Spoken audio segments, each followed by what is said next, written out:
Voilà, on va reprendre notre réflexion ce soir sur la manière dont Jésus a accompli les prophéties. Et je voudrais ce soir que nous nous arrêtions sur le commencement du ministère de Jésus. Ce commencement du ministère de Jésus, il nous est dit que c'est à l'âge d'environ 30 ans qu'il a eu lieu. Le mot environ est important, et c'est ce qui a conduit d'ailleurs à une erreur dans le compute de notre ère chrétienne, puisque on sait aujourd'hui que Jésus en fait est né au moins avant Jésus-Christ, si j'ose dire. Ça veut dire qu'il y a une erreur de au moins 4 ans, puisque Hérode est mort en moins 4, et il nous est dit dans l'évangile de Matthieu que Jésus est né, au temps où régnait sur la Judée le roi Hérode. Donc Jésus est vraisemblablement né en moins 6 avant notre ère, et c'est précisément cette expression qu'on trouve dans Luc, que Jésus avait environ 30 ans quand il commença son ministère, qui a conduit à cette erreur. En fait, Jésus devait être un peu plus âgé, il devait avoir entre 30 et 40 ans lorsque son ministère a commencé. La dernière fois, nous avons vu ensemble ce qui concernait les années obscures de Jésus, et il y a donc ici un texte très intéressant qu'on trouve sous la plume de l'apôtre Paul, qui nous dit que Jésus a paru comme un simple homme. Et finalement, ce sera notre réflexion ce soir, il a paru. Et Jésus est apparu, nous l'avons vu, d'abord comme disciple de Jean-Baptiste. Et il y avait entre Jésus et Jean-Baptiste la même relation qu'il y avait entre Josué et Moïse, et entre Élisée et Élie. Et les évangiles nous résument la prédication de Jésus dans les mêmes termes que ce qu'était la prédication de Jean-Baptiste. En ce temps-là, nous est-il dit, parut Jean-Baptiste, prêchant le baptême de la repentance et disant « Repentez-vous, car le royaume des cieux est proche ». Et l'évangile de Matthieu nous dit, au chapitre 5, Jésus parcourait les villes et les villages, annonçant la bonne nouvelle du royaume, et il disait aussi, repentez-vous, car le royaume des cieux est proche. Il y a donc ici relation directe entre les deux cousins, puisqu'ils étaient cousins, nous le savons d'après l'évangile de Luc, et Jésus lui-même a commencé son ministère en étant baptisé par Jean-Baptiste dans le Jourdain. Nous avons parlé, si ce n'est la dernière fois, la fois d'avant peut-être, ma mémoire n'est peut-être pas tout à fait fidèle, de la signification du baptême de Jean. Nous l'avons replacé dans la perspective globale du baptême chez les Juifs et du baptême dans les différentes sectes juives, et notamment justement chez les Esséniens. Et ce baptême était donc un baptême, comme le dit le texte de l'Évangile, un baptême de repentance en vue du pardon des péchés. Et Jésus donc est venu vers Jean pour être baptisé par lui. Il est très intéressant de noter qu'il semble que les deux cousins ne se sont jamais rencontrés jusqu'à cette date. Parce que lorsque Jésus donc apparaît, c'est par une révélation que Jean-Baptiste déclare « Voici l'agneau de Dieu qui ôte le péché du monde » et il dit « Je ne le connaissais pas, mais celui qui m'a envoyé pour baptiser m'a dit « Celui sur qui tu verras l'Esprit Saint descendre et s'arrêter, c'est celui qui baptise dans le Saint-Esprit. Et j'ai vu et j'ai rendu témoignage qu'il est véritablement le Sauveur du monde. » Cette scène du baptême de Jésus dans le Jourdain est particulièrement forte chez Jean. Les 4 évangélistes commencent leur évangile par le récit de ce baptême qui a été véritablement le commencement du ministère de Jésus. Et celui qui insiste le plus sur cet événement, c'est Jean. Jean est le seul à nous dire, entre autres, que Jean-Baptiste a proclamé, ce que nous disions tout à l'heure, il est l'agneau de Dieu qui ôte le péché du monde. Il y a aussi une différence de chronologie entre la chronologie de Jean et la chronologie des synoptiques. L'évangile de Jean est le seul à nous dire que le ministère de Jésus a duré environ 2 ans et demi. Dans un compute juif, on compterait 3 ans. Parce qu'à partir du moment où une année est commencée, elle compte pour une année pleine, contrairement à ce qui se passe chez nous. Donc disons que l'évangile de Jean veut nous présenter le ministère de Jésus comme ayant duré 3 ans. Et il va pratiquement d'une Pâque à une 3e Pâque. Peu après le baptême, Jésus donc se rend à Jérusalem pour célébrer la Pâque. Puis au chapitre 6 de l'évangile de Jean, il est question d'une 2e Pâque que Jésus célèbre en Galilée, à l'occasion de laquelle il va multiplier les pains. Et puis enfin, Jean nous parle de la 3e Pâque, celle où Jésus va offrir sa vie en sacrifice. Donc ici, on va d'une Pâque à l'autre. Et ici, le symbolisme de Pâques est essentiel dans l'évangile de Jean. Et précisément, l'expression « Voici l'agneau de Dieu qui ôte le péché du monde » est en relation directe avec ce symbolisme de la Pâque dans l'évangile de Jean. Selon le livre de l'Exode, au chapitre 12, chaque Israélite, d'année en année, devait célébrer, commémorer ce temps où le Seigneur avait fait sortir leurs ancêtres d'Égypte. Et cet exode avait été rendu possible grâce à la chair et au sang de l'agneau de Pâques.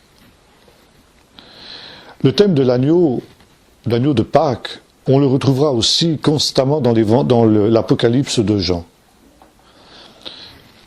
qui est du même auteur que l'Évangile, et ce qui nous montre combien justement le thème de l'agneau était un thème très important pour Jean.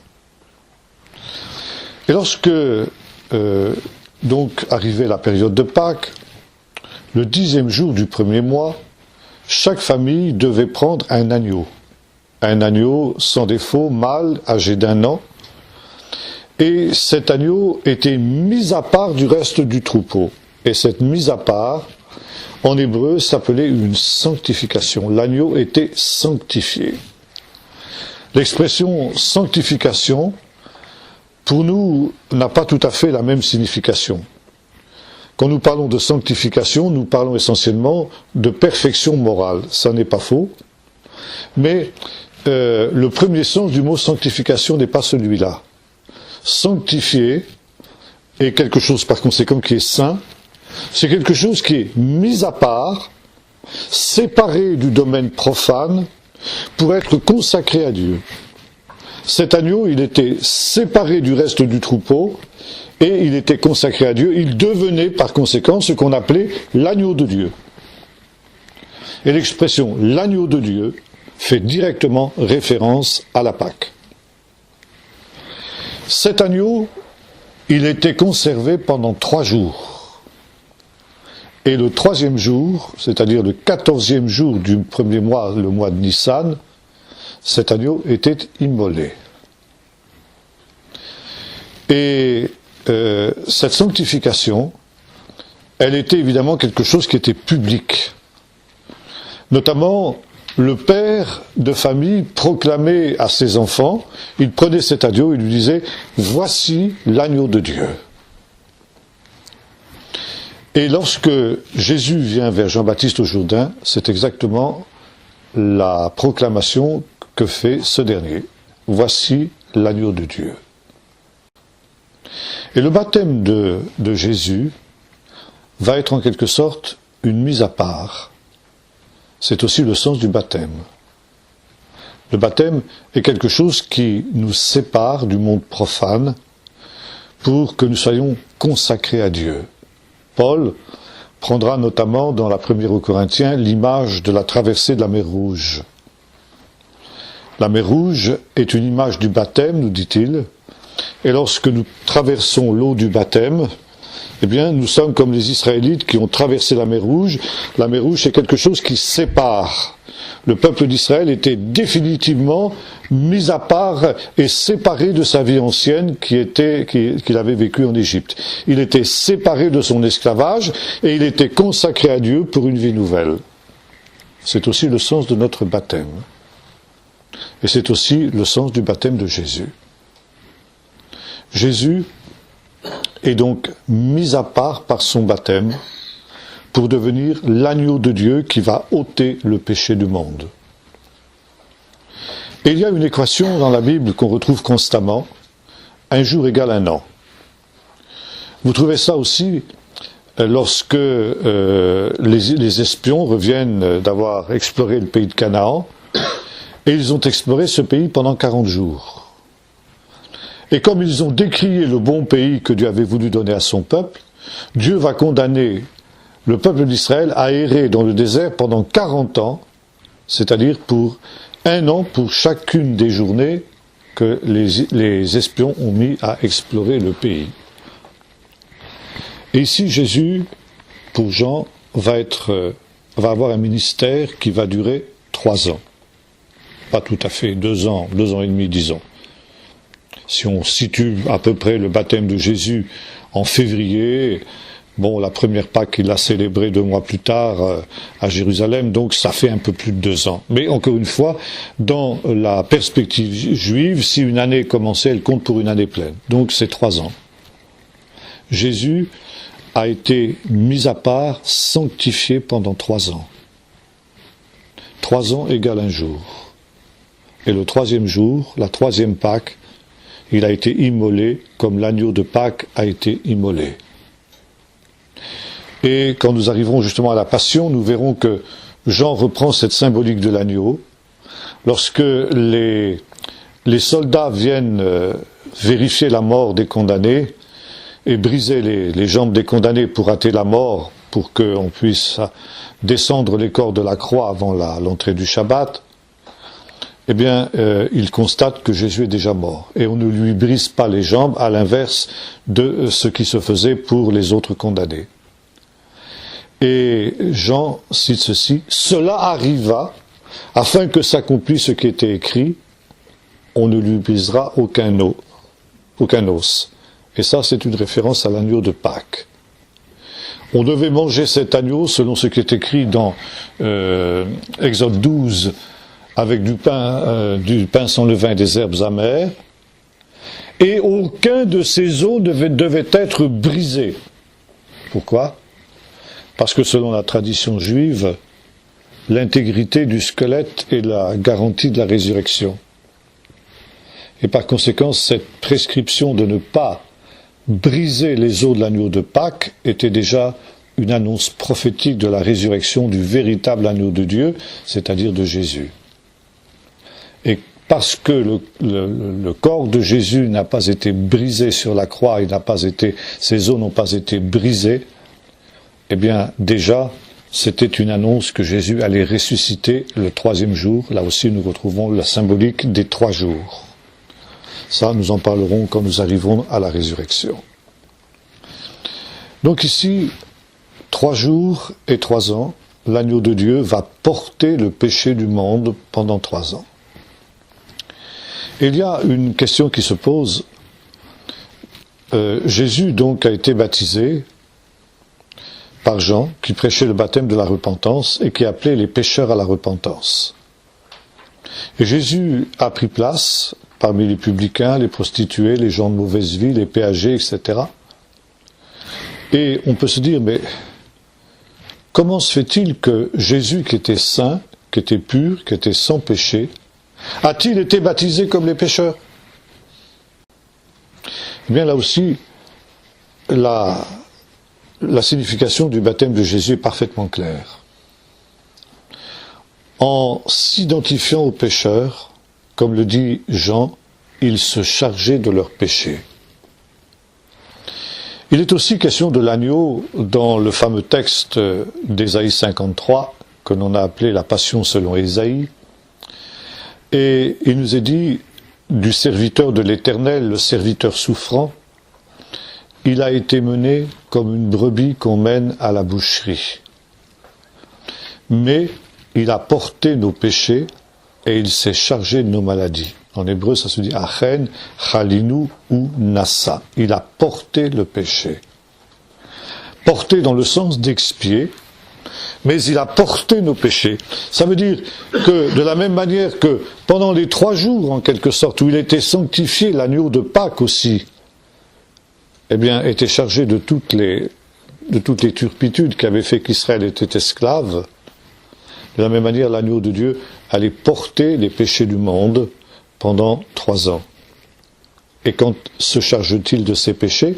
Au baptême, quand il s'identifie justement aux pécheurs. Maintenant, il nous est dit ceci. Lorsque Jésus sort de l'eau, d'abord, vous connaissez le dialogue où Jésus refuse d'être baptisé par Jean. Pardon, c'est Jean qui refuse de baptiser Jésus, excusez-moi. Il dit non, c'est moi qui ai besoin d'être baptisé par toi. Et Jésus dit non, il faut que tu accomplisses tout ce qui est juste. Et quand il sortit de l'eau, nous est-il dit, alors le ciel s'ouvre. Et le Saint-Esprit descend du ciel d'une manière visible, sous la forme d'une colombe, et une voix se fait entendre. Une voix, c'est très courant dans les sources juives, on appelle ça une bat kol. Ça, littéralement, ça veut dire une fille de voix. Et l'idée d'une voix céleste qui parle, vous retrouvez constamment ça dans les sources juives. Et cette voix céleste se fait entendre en disant « C'est ici mon fils bien-aimé, en qui j'ai mis toute mon affection, écoutez-le ». 2 citations qui sont tirées de 2 psaumes, le psaume 2, et puis le psaume 610, n'est-ce pas, où la filiation du Messie est aussi rappelée. C'est très intéressant de noter que depuis le retour de l'exil, il y a dans le judaïsme cette idée que le Saint-Esprit a été retiré d'Israël. Vous trouvez ça notamment à la fin du dernier livre de ce que on appelle en général l'Ancien Testament, moi j'appelle ça l'Écriture, je vous ai déjà expliqué pourquoi, où nous trouvons le dernier prophète, Malachi, qui déclare à ses auditeurs la chose suivante: « Je vous enverrai Élie le prophète, avant que ne vienne le grand jour de l'Éternel. En attendant, c'est moi qui ajoute en attendant, mais c'est sous-entendu, souvenez-vous de la Torah que Moïse, mon serviteur, vous a prescrite. » Et les rabbins ont interprété ces 2 versets de la manière suivante. À partir de Malachi, le dernier des prophètes, la voix prophétique va s'éteindre. Ça veut dire le Saint-Esprit va être enlevé au ciel. Le Saint-Esprit qui était avec les prophètes, eh bien, va être enlevé au ciel. Et le peuple d'Israël n'aura plus de direction prophétique pour le guider. Et pour connaître la volonté de Dieu, il n'aura d'autre solution que de sonder les Écritures. Souvenez-vous de la Torah que Moïse, mon serviteur, vous a prescrite à Horeb, les lois et les ordonnances. Et cela jusqu'au temps de la fin, avant que ne vienne le jour de l'Éternel, ce jour grand et redoutable. Et à ce moment-là, je vous enverrai Élie. Élie, l'archétype de la prophétie. Par conséquent, c'est une manière de dire que, avant le temps messianique, eh bien, le Saint-Esprit sera rendu à Israël. Et par conséquent, on a cette idée que dans ce temps-là, le ciel s'ouvrirait et le Saint-Esprit serait rendu à Israël. Et souvent, dans les sources juives de l'époque, on cite cette prière de la fin du livre du prophète Ésaïe, « Oh, si tu déchirais les cieux et si tu descendais ». Et cette absence de l'Esprit est pour le peuple d'Israël un énorme problème. Nous lisons par exemple dans le 2e livre des Maccabées, livre apocryphe bien sûr, que le Judas, lorsqu'il a institué la fête de Hanouka, demande que d'année en année, on allume la Hanouka, c'est-à-dire le chandelier à 9 branches, et cela jusqu'à ce que vienne le prophète, ça veut dire ce prophète qui avait été annoncé par Malachi, et qu'il nous dise ce que nous devrons faire. Par conséquent, toute cette période intertestamentaire, et c'est la raison pour laquelle, justement, le canon de l'Écriture ne comprend plus de livres inspirés à partir de cette période, contrairement à certaines dénominations chrétiennes, pas seulement catholiques d'ailleurs, mais des églises orientales aussi, le judaïsme a refusé d'admettre au canon de ces écritures des livres qui ont été écrits pendant cette période intertestamentaire où le Saint-Esprit a été retiré d'Israël. Et ces livres sont donc considérés comme apocryphes. Ça veut dire non inspirés par un Saint-Esprit qui était de toute manière absent puisqu'il était remonté au ciel. Mais, encore une fois, on avait cette certitude que juste avant la venue du Messie, le Saint-Esprit serait répandu à nouveau, et à nouveau la voix prophétique se ferait entendre. Et la scène du Jourdain, quand Jésus sort de l'eau après son baptême, est exactement cela. Oh, si tu déchirais les cieux et si tu descendais. À ce moment, en effet, les cieux sont déchirés et le Saint-Esprit descend sur Jésus. Et en cela, Jésus devient véritablement le Mashiach, le Messie. L'expression Mashiach, Messie, Christos en grec, c'est le même mot, signifie celui qui est loin de Dieu, loin de l'Éternel. Sous-entendu, loin du Saint-Esprit. L'onction, c'était quelque chose que l'on accordait, vous savez, aux rois, aux prophètes, aux grands prêtres. On versait de l'huile, image du Saint-Esprit, sur leur tête. Idée que le Saint-Esprit allait maintenant les conduire et les guider. Le Messie devait être loin de l'Éternel par excellence. Il y avait notamment un texte dans le chapitre 11 du livre du prophète Ésaïe, qui annonçait justement cette venue du Messie dans un temps où le peuple d'Israël serait complètement humilié. Puis un rejeton sortira du tronc d'Ishaï et un surgeon de ses racines fructifiera. C'est-à-dire le peuple d'Israël sera comme un olivier qui est coupé, la famille de David sera comme un olivier qui est coupé, et en effet, quand Jésus vient, la maison de David est tombée dans l'oubli, dans la pauvreté, dans la désuétude. Et pourtant, comme un olivier est pratiquement immortel, ici on ne connaît pas trop ça dans nos pays, on n'a pas tellement des oliviers, mais quand nos frères qui sont dans le Midi, ils comprennent très bien ce que je leur dis quand je prêche sur ce thème-là, parce que les oliviers, ils savent ce que c'est. Et un olivier, c'est un arbre qui est pratiquement indestructible. Vous pouvez le déraciner, vous pouvez brûler ses racines, il repoussera toujours. Et c'est l'image justement que veut nous donner le prophète Ésaïe. Il nous dit, on pourra penser qu'Israël est complètement déraciné, coupé, incapable de ressusciter, et hop, il y aura une branche qui surgira. Cette branche, ce sera le Messie. L'Esprit de l'Éternel reposera sur lui. Esprit de conseil et de force, esprit de connaissance et de crainte de l'Éternel, etc. Dans le livre du prophète Ésaïe, chapitre 11, vous avez 7 expressions de l'Esprit. 7 expressions, ça veut dire, 7 c'est le chiffre de la plénitude. Ça veut dire, le Messie est celui qui reçoit la plénitude du Saint-Esprit. Il est le seul à avoir ce privilège. Les prophètes ont reçu une mesure plus ou moins grande d'esprit, selon leur vocation et selon aussi la dimension de leur foi. Nous lisons dans la première aux Corinthiens, quand Paul traite justement des charismes et des dons spirituels, il dit aussi que chacun eh bien, a un don selon la mesure de sa foi. Nous n'avons pas, aucun d'entre nous n'a la plénitude des dons, aucun d'entre nous n'a la plénitude de l'esprit. Par contre, Jean dit ceci, le Père aime le Fils, c'est Jean-Baptiste, il dit, le Père aime le Fils, et il lui donne l'Esprit sans mesure. La plénitude du Saint-Esprit. Et c'est cette expression de l'Esprit que nous trouvons dans l'Évangile, dans le livre d'Ésaïe, chapitre 11, on donne naissance aussi à une autre image que vous retrouvez dans le livre de l'Apocalypse, les 7 esprits de Dieu. Devant le trône et devant l'agneau, Jean, dans l'Apocalypse, voit 7 lampes ardentes qui sont les 7 esprits de Dieu.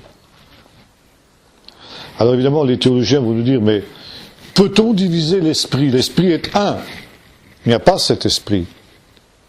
Bon, ça c'est une image hébraïque qui exprime justement cette vérité. De fait, l'esprit est un. Mais justement, il est dans sa plénitude. Et dans sa plénitude, la plénitude, elle est représentée en hébreu par le chiffre 7.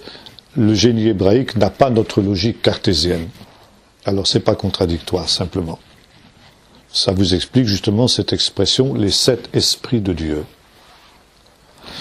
Et à partir de ce moment-là, Jésus, eh bien, apparaît véritablement comme le Messie.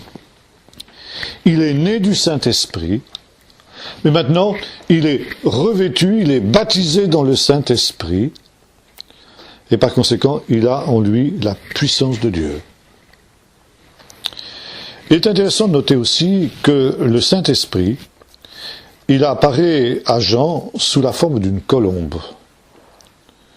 Et ça aussi, c'est quelque chose qu'on trouve dans la tradition juive. Et c'est en relation très directement avec un des noms que la tradition juive donne au Messie, Néara. Néara, ça vient, c'est pas d'hébreu, c'est de l'araméen. Ça vient du mot ner, qui signifie une lampe. Et c'est en relation directe avec le récit de la création. Dans le récit de la création, il nous est dit, il y avait des ténèbres à la surface de l'abîme, et l'Esprit de Dieu voletait littéralement, merachephet en hébreu, au-dessus des eaux. Il volait comme un oiseau.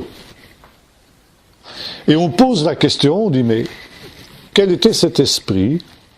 Non seulement c'était l'Esprit de Dieu, mais c'était aussi l'Esprit du Messie.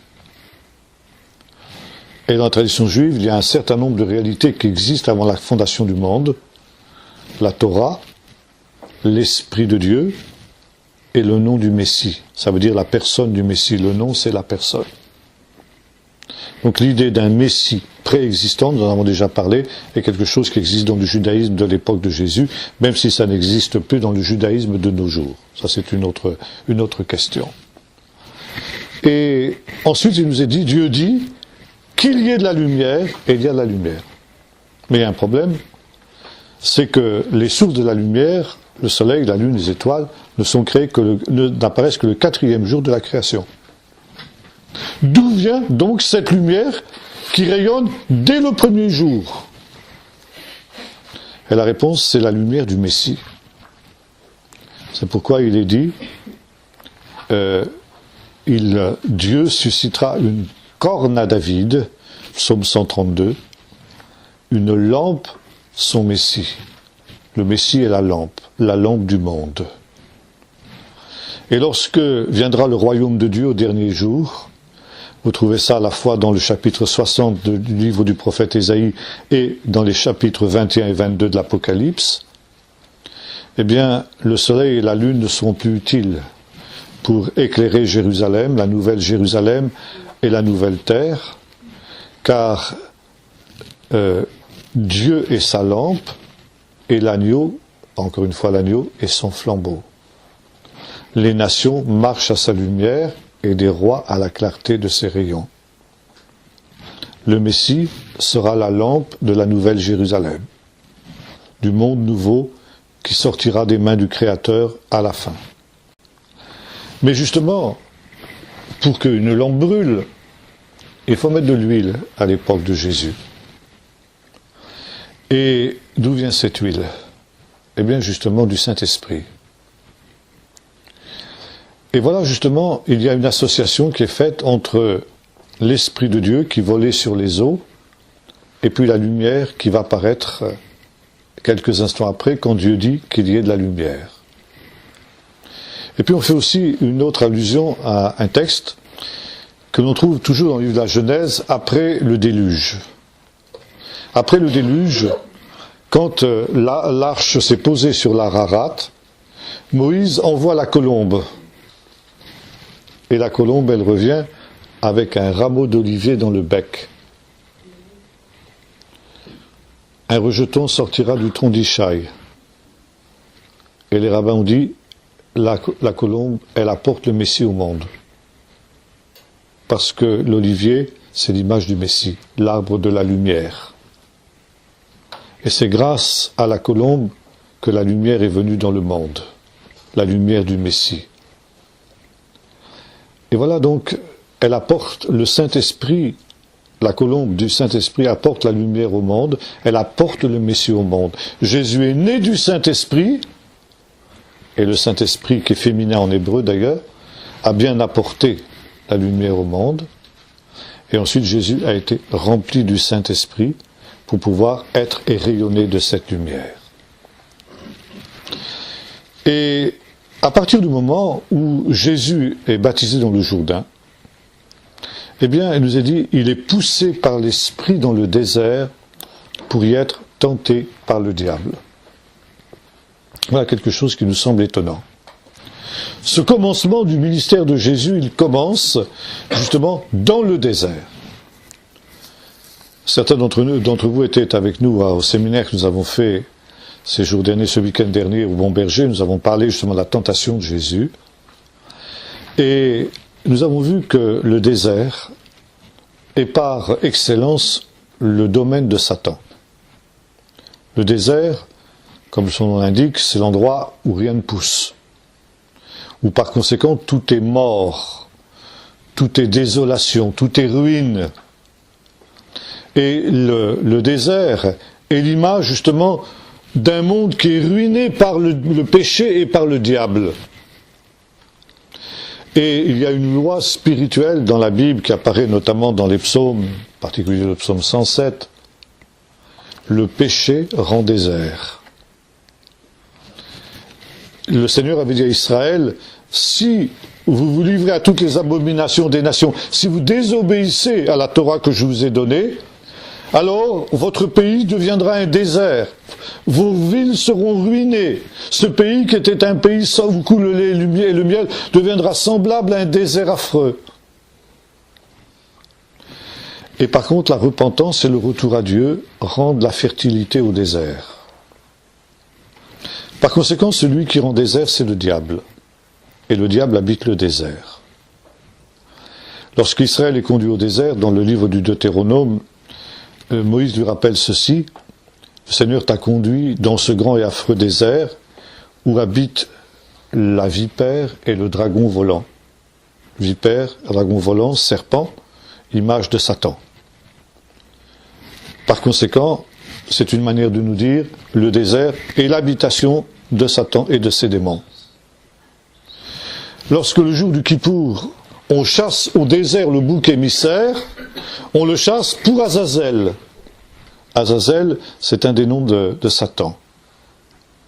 Pourquoi chasse-t-on ce bouc émissaire sur lequel on a posé les mains en confessant les péchés d'Israël, c'est-à-dire on a transmis sur la tête de ce bouc tous les péchés d'Israël, et ensuite on l'envoie au désert, on l'envoie à Satan.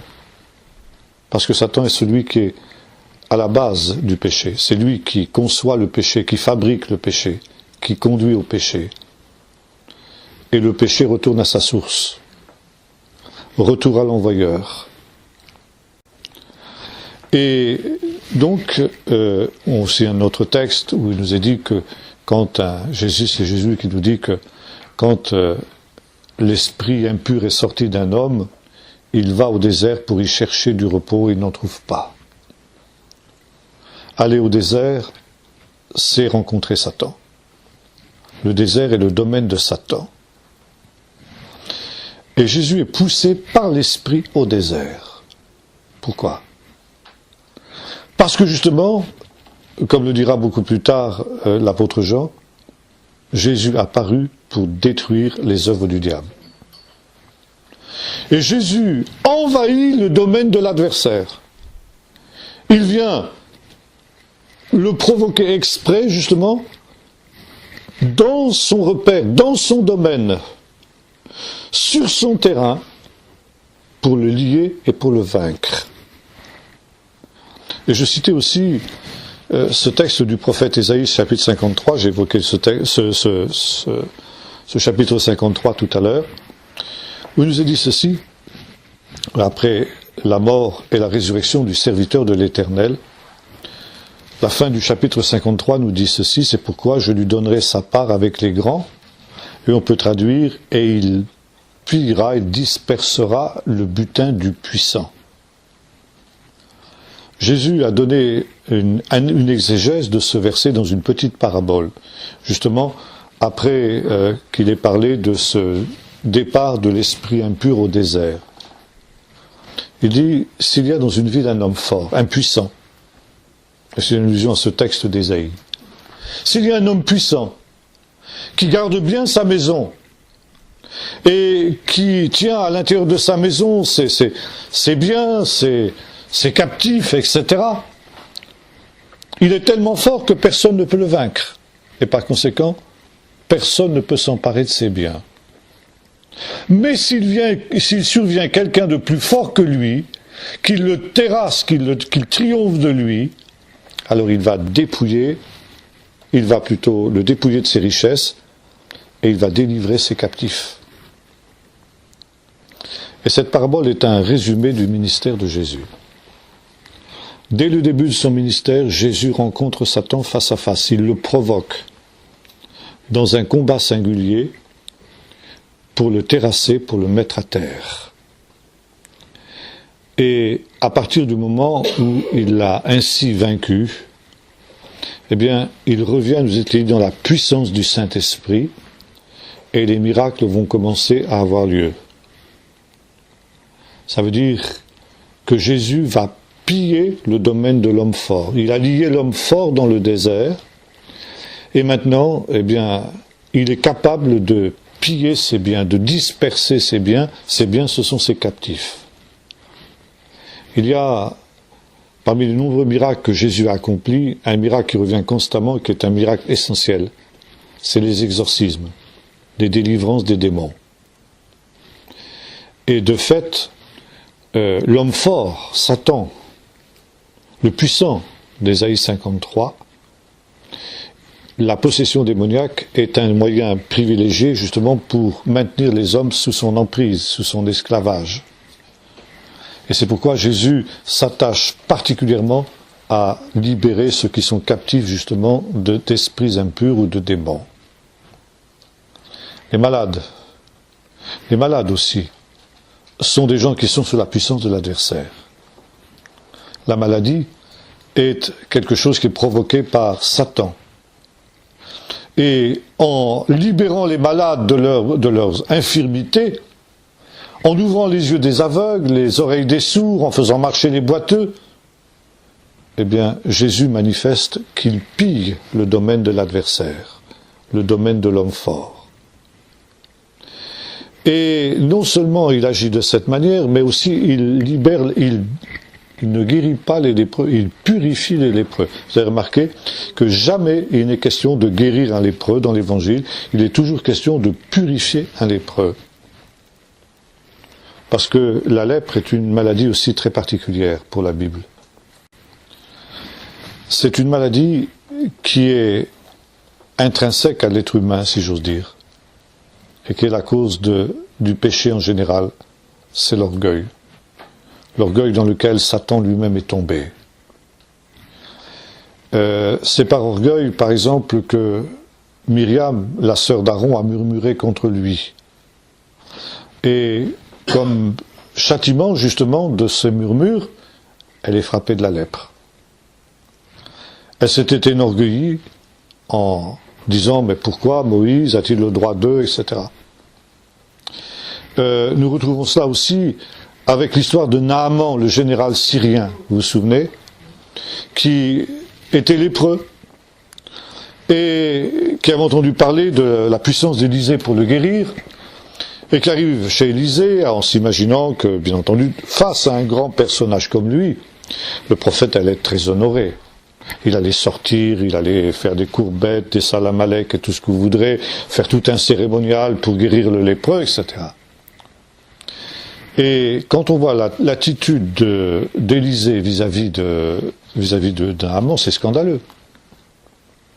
Il le traite comme s'il était un goujat, un malappris.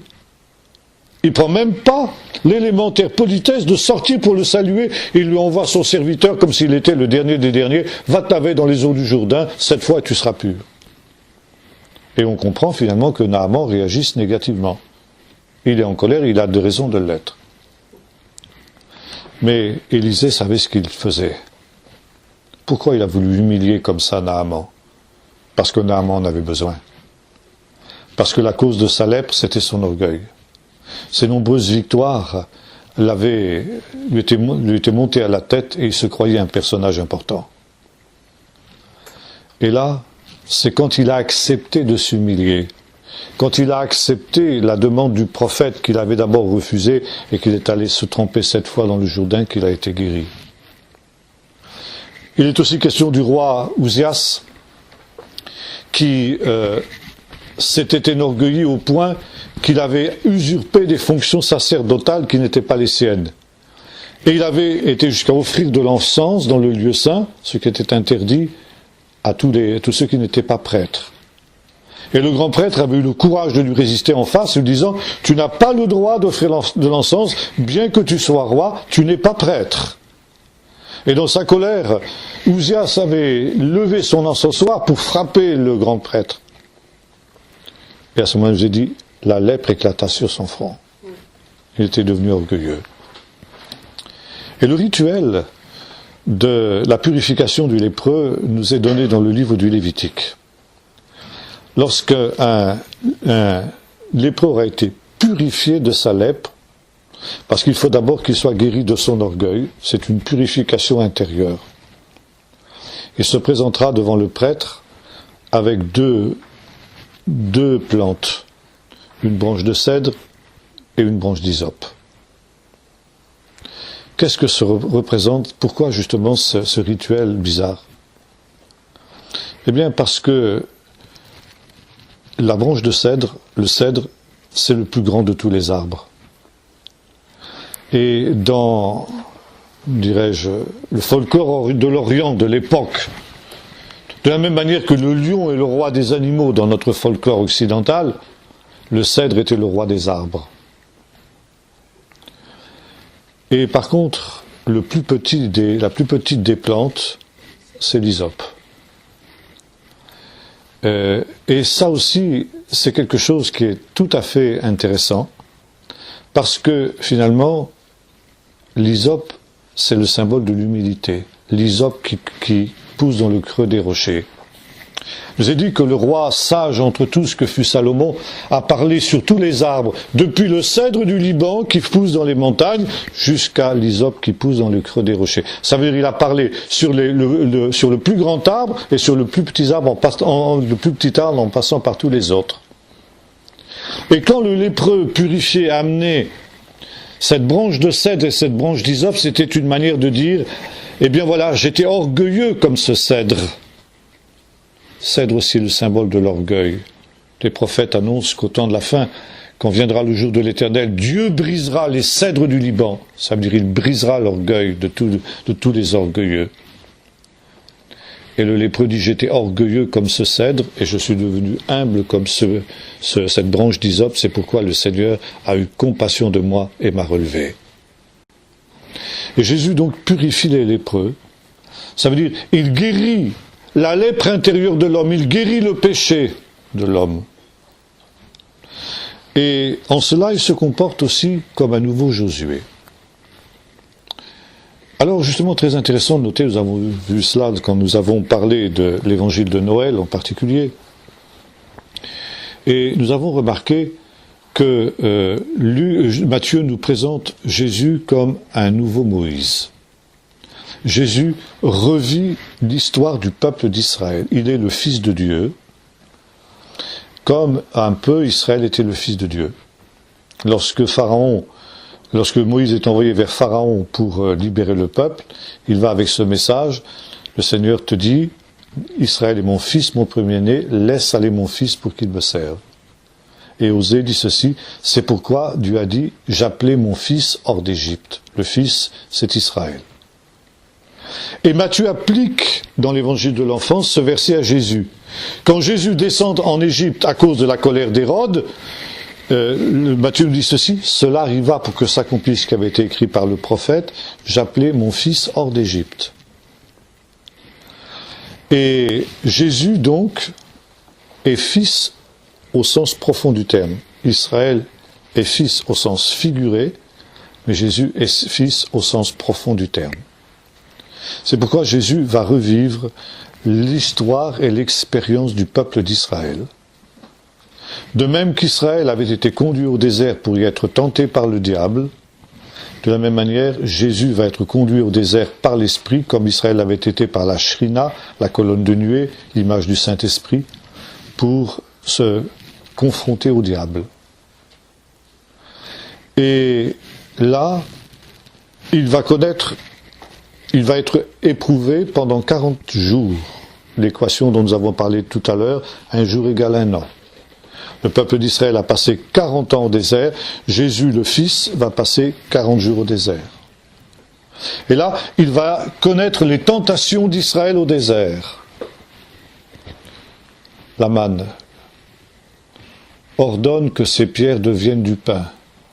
Jésus eut faim, et le peuple d'Israël a eu faim. Il a murmuré contre Dieu, et Dieu a donné la manne. Jésus ne murmure pas. L'idolâtrie. Si tu te prosternes devant moi, lui dit le diable, je te donne tous ces royaumes de la terre. Et puis, l'orgueil, jette-toi du haut du temple, du pinacle du temple, etc. Aussi ce qui avait été une des tentations d'Israël dans le désert.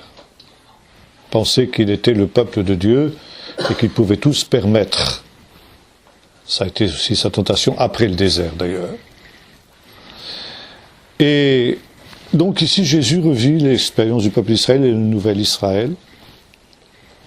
Et puis Jésus est aussi, là, apparaît à nouveau comme Moïse, un nouveau Moïse. Moïse, et notamment lorsque le diable le mène sur une haute montagne pour lui montrer tous les royaumes de la terre. Comme Dieu avait fait monter Moïse sur le mont Nebo, il lui avait montré tout le pays. Mais Jésus est aussi donc ce nouveau Josué qui repasse le Jourdain dans la puissance du Saint-Esprit. Quand il a vaincu tous les ennemis au désert, comme le peuple d'Israël avait surmonté les tentations, et il vient prendre possession du pays promis. Le ministère de Jésus, ce ministère qui va durer 2 ans et demi, pas tout à fait, n'est-ce pas, selon Jean, va être en quelque sorte une reconquête spirituelle de la terre d'Israël. C'est pourquoi Jésus n'a été envoyé dans son ministère terrestre qu'aux brebis perdues de la maison d'Israël. Plus tard, c'est lui qui enverra ses disciples vers les nations. Mais lui-même ne va pas vers les nations, car il n'est envoyé qu'aux brebis perdues de la maison d'Israël. Pour une reconquête spirituelle du pays, pour que le pays d'Israël, la terre d'Israël, devienne le royaume de Dieu, et l'embryon de ce royaume qui s'étendra ensuite sur toute la terre.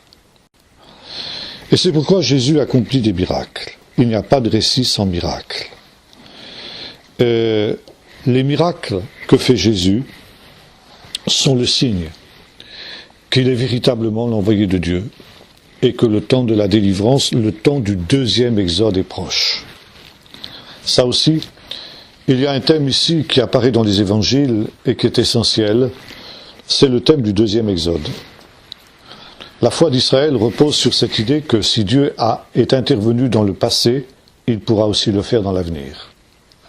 Et que s'il y a eu un premier exode dont on est invité à se souvenir d'année après année, et même tous les jours de sa vie, tu te souviendras de la sortie d'Égypte tous les jours de ta vie. Ça veut dire que quand l'Israélite se souvient que Dieu a délivré ses pères autrefois, il dit, puisqu'il a délivré mes pères autrefois, il peut me délivrer moi aussi aujourd'hui. Et non seulement il peut me délivrer aujourd'hui, mais il nous délivrera au dernier jour. Et le dernier jour sera à nouveau un deuxième exode, comme le premier jour de l'histoire du peuple d'Israël a été un premier exode. Et dans toute la tradition juive, il y a cette idée qu'au temps de la fin, Dieu suscitera un nouveau Moïse. Vous lisez ça aussi dans le chapitre 17 du livre du Deutéronome, où Moïse dit ceci avant sa mort, le Seigneur Dieu te suscitera un prophète comme moi, tu l'écouteras dans tout ce qu'il te dira. Celui qui n'écoutera pas ce prophète sera retranché de son peuple. Et ça, les rabbins ont remarqué que ce texte, il est en opposition avec un autre texte à la fin du livre du Deutéronome, chapitre 32, où il nous est dit qu'après la mort de Moïse, il ne parut plus de prophète comme Moïse. Alors, comment comprendre ? Moïse promet, le Seigneur vous suscitera un prophète comme moi, et ensuite il nous est dit, il ne parut plus de prophète comme Moïse. Et la réponse des rabbins, il dit, ça c'est une prophétie messianique. Le prophète comme Moïse que Dieu suscitera ne viendra qu'au temps de la fin, et ce sera le Messie qui sera un deuxième Moïse. Il y aura une deuxième Pâque, l'agneau de Dieu dont nous avons parlé tout à l'heure. Il y aura donc un deuxième Exode. Il y aura un deuxième libérateur, ça veut dire un deuxième Moïse qui sera le Messie. Il y aura aussi, automatiquement, puisqu'il y a une deuxième Pâque, il y a un deuxième libérateur, il y aura une deuxième rencontre avec Dieu comme au mont Sinaï, c'est-à-dire une deuxième Pentecôte, car le Sinaï, la théophanie, la manifestation de Dieu sur le mont Sinaï a eu lieu le jour de la Pentecôte. Donc il y aura une deuxième Pentecôte, acte 2, et il y aura une deuxième Torah qui sera donnée. Et là aussi, il y a un point très très intéressant, cette fois-ci dans Matthieu. Matthieu qui est le plus juif de tous les évangélistes. D'ailleurs, les sources anciennes nous disent que l'évangile de Matthieu a d'abord été rédigé en hébreu avant d'être rédigé en grec. Il y avait un original malheureusement perdu de Matthieu en grec, en hébreu, pardon. Et les exégètes ont constaté que l'évangile de Matthieu s'articule autour de 5 grands discours de Jésus. Les paroles de Jésus qui se trouvent dispersées marquées en Luc dans différents endroits sont rassemblées par Matthieu en 5 grands discours. Pourquoi 5 grands discours ? Parce que c'est une manière pour Matthieu de nous montrer que Jésus est non seulement l'agneau de Dieu, mais qu'il est ce second Moïse qui avait été prophétisé dans le livre du Deutéronome. Et Moïse avait donné au peuple la Torah. Et la Torah est composée de 5 livres. Genèse, Exode, Lévitique, Nombre, Deutéronome. Et l'évangile de Jésus, c'est-à-dire la deuxième Torah, est composée de 5 grands discours qui correspondent aux 5 livres de Moïse. Ça, c'est ce qu'on appelle en hébreu le midrash. C'est une manière midrashique de nous enseigner quelque chose. Jésus est bien le prophète à la manière de Moïse qui avait été annoncé par ce dernier. Maintenant, ces 5 grands discours de Jésus, le premier commence par ce que l'on appelle le sermon sur la montagne, chapitre 5 de l'évangile de Matthieu. La montagne, d'abord. Quelle montagne ? En Israël, on montre une montagne, non loin de Capernaum, que l'on appelle la montagne des béatitudes. Ça serait cette montagne où Jésus a prononcé le fameux sermon. Bon, ça c'est une tradition dont on ne peut pas être sûr. Était-ce cette montagne-là? Était-ce une autre? On n'en sait rien. En tout cas, ce qui est certain, c'est que depuis cette montagne, on a une des plus belles vues qu'on peut avoir sur le lac. Ça, c'est au moins l'aspect positif de cet endroit. Quant à savoir si c'est vraiment la montagne en question, peu importe. Parce que Matthieu ne nous le précise pas. Et constamment, dans l'évangile de Matthieu, il est question de la montagne, sans autre précision, et en particulier sans aucune précision géographique. Jésus monta sur la montagne pour prier. Jésus monte sur une haute montagne et il est transfiguré devant ses disciples. Et ensuite, Jésus donne rendez-vous à ses disciples après sa résurrection sur la montagne. On ne sait pas quelle était cette montagne. Mais sur cette montagne, Jésus va prononcer un sermon. Enfin, ce qu'on appelle un sermon, un enseignement, disons. Et cet enseignement, c'est très intéressant. C'est en fait un commentaire de la Torah. Jésus va commenter le décalogue. Et Jésus commence son propos après les béatitudes en ces termes. Ne croyez pas que je sois venu pour abolir la Torah ou les prophètes. Je suis venu non pour abolir, mais pour accomplir. Et ça, s'il faut traduire ça en hébreu, et c'est des termes d'un vocabulaire rabbinique technique que nous ne connaissons pas. Levatel, abolir, lekayem, comment est-ce que je dis? On a traduit tout ça. Pardon? Accomplir. En fait, ça veut dire ceci. Levatel, c'est donner une explication erronée du commandement. Lekayem, ça veut dire donner l'explication juste du commandement. Et Jésus va ici donner un commentaire de la Torah de Moïse, mais avec l'autorité qui était celle de Moïse. Vous avez entendu qu'il a été dit, Ki ani omer lachem, et voilà moi ce que je vous dis. C'est la même Torah et c'est en même temps une Torah nouvelle. Et voilà, Jésus se présente ici sur la montagne. Pourquoi ? Parce que Moïse a donné sa Torah sur la montagne du Sinaï. Et pour Matthieu, nous parler de la montagne, c'est une manière de nous dire, le second Moïse, Jésus, donne aussi sa Torah sur une montagne, comme Moïse a donné sa Torah sur la montagne du Sinaï. Jésus est bien le second Moïse qui avait été prophétisé. Maintenant, il y a un autre texte aussi qu'on trouve dans le livre du Deutéronome, au chapitre suivant, chapitre 18, qui dit ceci. Quand tu voudras te donner un roi, tu prendras un roi d'entre tes frères. Et quand ce roi s'assiera sur son trône royal, il écrira dans un livre, Mishneh Torah, on dit en hébreu, on traduit un double de cette Torah, dans laquelle il méditera jour et nuit. On peut traduire aussi une deuxième Torah. Et voilà, Jésus ici donne sur la montagne une deuxième Torah,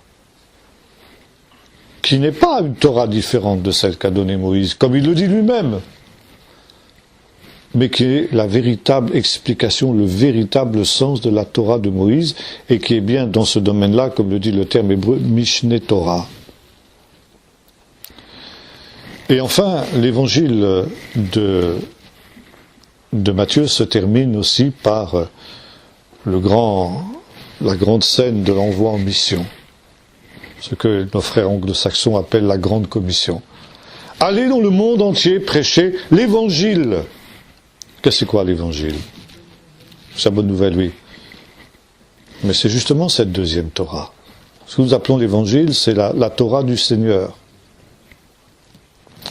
Et Jésus dit ceci, allez dans le monde entier prêcher la bonne nouvelle à toute la création, faites de toutes les nations des disciples, et enseignez-leur à garder tout ce que je vous ai prescrit, ou tout ce que je vous ai enseigné.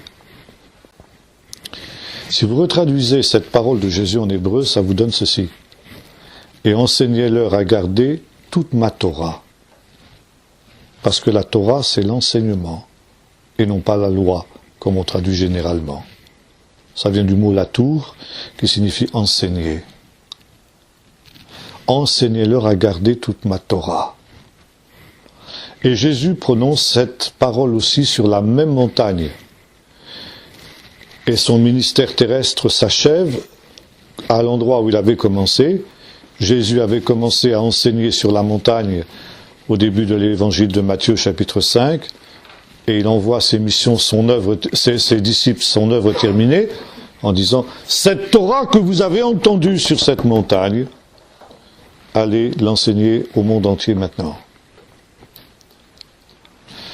Et voyez-vous ainsi comment commence le ministère de Jésus. Jésus apparaît comme celui qui accomplit justement ce que Moïse avait annoncé.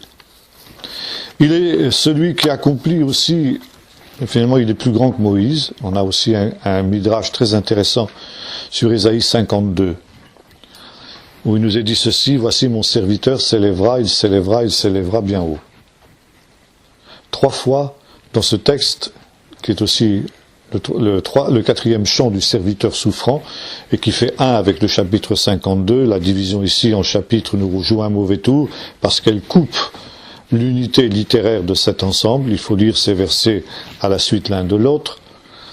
Et 3 fois il nous est dit, le serviteur s'élèvera. Le Targum, c'est-à-dire la traduction araméenne de ce texte, dit ceci: voici mon serviteur le Messie. Donc le serviteur est directement assimilé au Messie. Voici mon serviteur le Messie s'élèvera, s'élèvera et il s'élèvera bien haut. Alors le fait que 3 fois il est dit que le serviteur s'élèvera, c'est pas quelque chose qui nous tourmente beaucoup, nous. Pour un juif, oui. Pourquoi le Saint-Esprit dit-il 3 fois que le Messie s'élèvera? Eh bien, il s'élèvera, disent les rabbins, et le commentaire que nous avons retrouvé aussi à Qumran, on le connaissait aussi dans une version que l'on a, qui date du Moyen-Âge, dit ceci: il s'élèvera plus haut que tout ce qu'Israël a produit de plus glorieux. Qu'est-ce qu'Israël a produit de plus glorieux? D'abord, c'est Abraham. Donc le Messie sera plus grand qu'Abraham. Après Abraham, qui est grand dans l'histoire du peuple d'Israël? Moïse. Donc, le Messie sera plus grand que Moïse. Et qu'est-ce qu'il y a pu y avoir de plus grand que Moïse? Ben, les anges. Là, on n'est plus sur la terre. Et il est dit, et le Messie s'élèvera plus haut que les anges, et pas n'importe quel ange, les anges du service, ça veut dire les anges qui sont les plus élevés en dignité, qui voient la face de Dieu. Pardon? 7 anges, oui. Et nous retrouvons ici le plan de l'Épître aux Hébreux. L'Épître aux Hébreux commence par nous enseigner que Jésus est supérieur aux anges. Deuxièmement, qu'il est supérieur à Moïse. Et troisièmement, qu'il est supérieur à Abraham. Ça veut dire que l'auteur de l'Épître aux Hébreux connaissait ce midrash. Et il le reprend ici pour l'appliquer à Jésus. Et par conséquent, si Jésus est véritablement ce second Moïse, alors, eh bien, il est celui qui va provoquer ce deuxième exode. Voyez-vous, les évangiles font une assimilation de Jésus à 3 figures types de l'histoire d'Israël. L'agneau de Dieu, l'agneau de Pâques, Moïse lui-même, le libérateur, et troisièmement, le peuple d'Israël, le Fils. Jésus est ces 3 choses. Et son ministère, justement, accomplit ce qui était en germe dans ces 3 images prophétiques qu'étaient l'agneau, Moïse et le Fils. Israël le Fils. Jésus, et c'était notre sujet, accomplit en se faisant véritablement les prophéties. Voilà. Quelques rapides questions. Je ne vais pas prolonger le temps de questions ce soir parce que je dois partir, mais si vous avez 2 ou 3 questions, je vais quand même prendre le temps pour ça. Oui, allez-y. Comment les Juifs se représentent que le Saint-Esprit ne se manifeste plus depuis le dernier prophète? Ben, ils le constatent avec tristesse.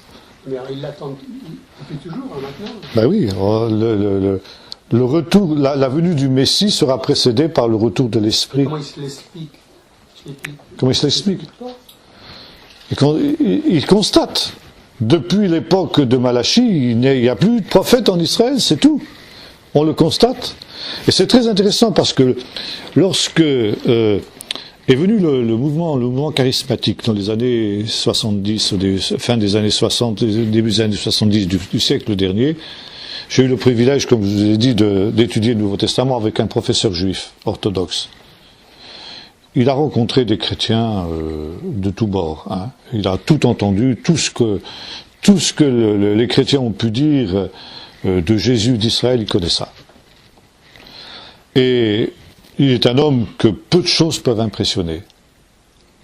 Et je me souviens qu'à l'occasion d'une de mes visites, nous lui avions parlé justement du mouvement du Saint-Esprit, du réveil du Saint-Esprit. Il a commencé par rigoler. Il a dit oui, il y en a un qui est venu l'autre jour et puis qui a prétendu qu'il allait guérir un sourd. Alors il a prié pour lui et puis il est arrivé dans son oreille. M'entends-tu? L'autre bouge pas. M'entends-tu? L'autre bouge pas. M'entends-tu? Et puis finalement l'autre a fini par faire Alléluia, il est guéri. Bon, il dit c'est pas sérieux. Alors bon, il dit c'est vrai, il y a des choses comme ça, c'est vrai. Mais on lui a cité des faits exacts, notamment une expérience que je disais à nos sœurs tout à l'heure, j'ai refaite il y a quelques jours ici. C'était lors d'une de mes premières conventions pastorales, j'étais jeune prédicateur, c'était tout à fait mes débuts, et j'étais dans une rencontre pastorale où je connaissais pratiquement personne et pratiquement personne me connaissait. Et pendant un moment de prière, soudain, un pasteur âgé s'est levé et a commencé à parler en langue.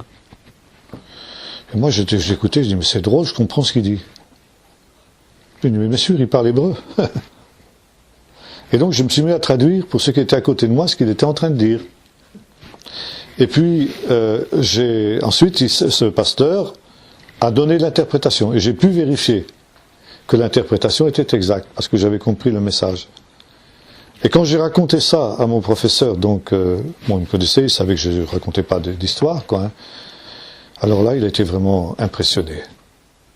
C'était vraiment pour lui le signe, eh bien, effectivement, que le retour de l'esprit que les Juifs attendent était véritablement quelque chose qui se manifestait. Et s'il y a aujourd'hui, notamment par l'intermédiaire d'organismes comme l'ambassade chrétienne ou des choses comme ça, une sensibilité nouvelle du peuple d'Israël à la question de Jésus, à la question messianique, le réveil charismatique, dans ce qu'il a d'authentique en tout cas, n'est pas non plus totalement étranger. Tout à l'heure, tu as dit quelque chose concernant le fait qu'il ne fallait pas que les os soient brisés parce que pour la résurrection. Ça, c'est ce que pensent les Juifs. Oui, mais on peut s'inquiéter quand même. Non, je dis ça, c'est ce que pensent les Juifs. Je dis pas que c'est vrai. Je dis pas que c'est vrai. C'est comme ça que c'était interprété. C'est pourquoi les Juifs ont vu dans cette... quand on demande par exemple à un Juif quels sont les textes où il est question de la résurrection des morts dans l'Écriture, parce qu'il n'y en a pas beaucoup, il faut bien reconnaître. C'est la raison pour laquelle, par exemple, les Sadducéens ne croyaient pas dans la résurrection. Parce qu'il n'y a pas beaucoup de textes dans l'Écriture, dans ce qu'on appelle l'Ancien Testament, entre guillemets, qui parlent de ça. Alors, on va citer bien sûr le texte de Daniel, on va citer le texte d'Ésaïe, il anéantit la mort pour toujours, le voile qui couvre tous les peuples, Ésaïe 24, etc. Et aussi, les Juifs vont citer cette histoire, tu ne briseras pas les os de l'agneau. C'est pour eux une prophétie sur la résurrection des morts et sur la résurrection du Messie. Mais ça ne veut pas dire, évidemment, que si quelqu'un est mort avec une jambe cassée ou un bras en moins, etc., il ne ressuscitera pas, quoi. Oui.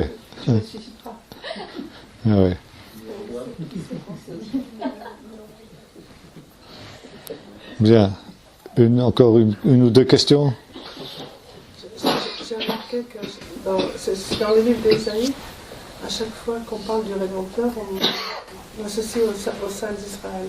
Donc le Seigneur Jésus s'appelle le Rédempteur et le Saint d'Israël. Oui. Rédempteur, c'est le mot Goël en hébreu. Celui qui rachète. Bon, ça c'est une autre... il faudrait prendre le livre de Ruth pour comprendre ça. Ouais. Bien, une dernière question? Pas de question? Bien, on va juste prier, terminer par la prière. Seigneur notre Dieu, nous te remercions parce que, comme le dit ta parole, Jésus, notre Sauveur, a paru comme un simple homme. Et Seigneur, tu nous le montres dans ta parole, dans cette apparition extraordinaire, cette manifestation aux yeux de tout Israël. Cette manifestation à laquelle tu as rendu témoignage en envoyant cette voix prophétique, à laquelle tu as rendu témoignage par les signes, les miracles et les prodiges qui attestaient sa mission divine. Et enfin à laquelle tu as rendu témoignage en le ressuscitant d'entre les morts. Seigneur, nous te rendons grâce parce que tes disciples aussi ont accompli fidèlement la mission qui leur avait été confiée.